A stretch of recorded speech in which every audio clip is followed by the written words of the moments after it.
ಹಾಕಿಕೊಳ್ಳಲು ಆಭರಣಗಳಿಲ್ಲದೆ ಸುಟ್ಟ ಹೆಣಗಳ ಮೂಳೆಗಳನ್ನು ಹಾಕಿಕೊಳ್ಳುವವನು ನಿಮ್ಮಪ್ಪ. ನಿಮ್ಮಪ್ಪ ಸೂರ ಧೀರ ಎಂದು ಹೇಳಿದೆಯಲ್ಲ, ಅಂದಿನ ದಿವಸ ಭಸ್ಮಾಸುರನ ನಿಮ್ಮಪ್ಪನನ್ನು ಕೊಲ್ಲಲಿಕ್ಕೆ ಬಂದಾಗ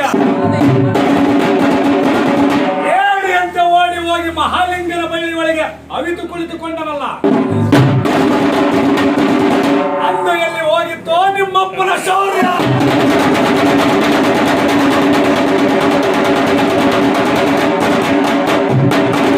ಆ ಬಾಣಾಸುರನ ಬಾಗಿಲನ್ನು ಕಾಯುವಾಗ ಎಲ್ಲಿ ಹೋಗಿತ್ತೋ ನಿಮ್ಮಪ್ಪನ ಶೌರ್ಯ? ನಿಮ್ಮಪ್ಪನ ಚರಿತ್ರೆಯನ್ನ ನನ್ನ ಬಳಿಗೆ ಹೇಳಬೇಡವೀರ. ಈಗಿನ ಸುಮ್ಮನೆ ಕೈಲಾಸಕ್ಕೆ ಹೋದರೆ ಉಳಿದುಕೊಳ್ಳುವೆ, ಇಲ್ಲವಾದ ಪಕ್ಷದಲ್ಲಿ ನನ್ನ ಗಾಂಧೀವಕ್ಕೆ ಬಲಿಯಾಗಬೇಕು.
ನಾಮಾಂಕಿತ ಎನಗೇತಕ್ಕೆ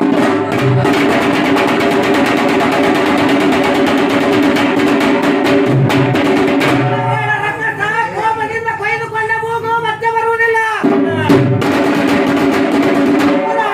ಬ್ರಹ್ಮದೇವರಿಂದ ವರವನ್ನು ಪಡೆದುಕೊಂಡ ನೆಪ್ಪ ಅಹಂಕಾರದಿಂದ ರಣರಂಗದಲ್ಲಿ ಇಳಿದು ಎನ್ನ ಖಡ್ಗಕ್ಕೆ ಆಹುತಿ ಆಗಬೇಡ. ಅಕ್ಕರೆ ಮಾತ್ರ ಹೇಳ್ತಿರಲ್ಲ ಎಂದು ನಾನು ಈ ಸನ್ನುಡಿಯನ್ನು ಬೆಳೆಸಿರುವುದು. ಹಠ ಮಾಡದ ಎನ್ನ ಕೂಡ ಕೈಲಾಸಕ್ಕೆ ಬರುವಂತವ ನಾನು.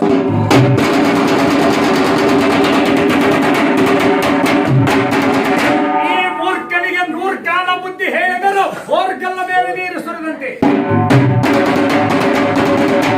ಆನೆಗೆ ಅಂಕುಶದ ಸೊನ್ನೆ, ಕುದುರೆಗೆ ತೊಡೆ ಸೊನ್ನೆ. ಆನೆಗೆ ಅಂಕುಶದ ಸೊನ್ನೆ, ಕುದುರೆಗೆ ತೊಡೆ ಸೊನ್ನೆ. ಈ ಬಂಡನಾದ ವೀರಭದ್ರದೇವರಿಗೆ ಎನ್ನ ಗಜವಂದೇ ಸೊನ್ನೆ.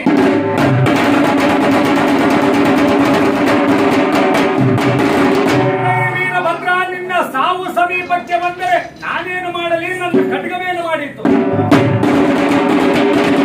ಆಯಿತು, ಯಾವ ಯುದ್ಧಕ್ಕೆ ಬರುವೆ? ತೊಡೆ ತಟ್ಟಿ ಚಟ್ನಿಯಂತೆ ಮಲ್ಲ ಯುದ್ಧಕ್ಕೆ ಬರುವೆಯಾ? ಹೆಂಗೆ ಕುಸ್ತಿ ಯುದ್ಧಕ್ಕೆ ಬರುವೆಯಾ? ಕುಸ್ತಿ ಯುದ್ಧಕ್ಕೆ ಬರುವೆಯಾ? ಜಲ ಯುದ್ಧಕ್ಕೆ ಬರುವೆಯಾ? ಅಗ್ನಿ ಯುದ್ಧಕ್ಕೆ ಬರುವೆಯಾ? ಅಸ್ತ್ರ ಶಸ್ತ್ರ ಯುದ್ಧಕ್ಕೆ ಬರುವೆಯಾ? ಯಾವ ಯುದ್ಧಕ್ಕೆ ಬರುವೆ? ನೀನೇ ನಿರ್ಧಾರ ಮಾಡು.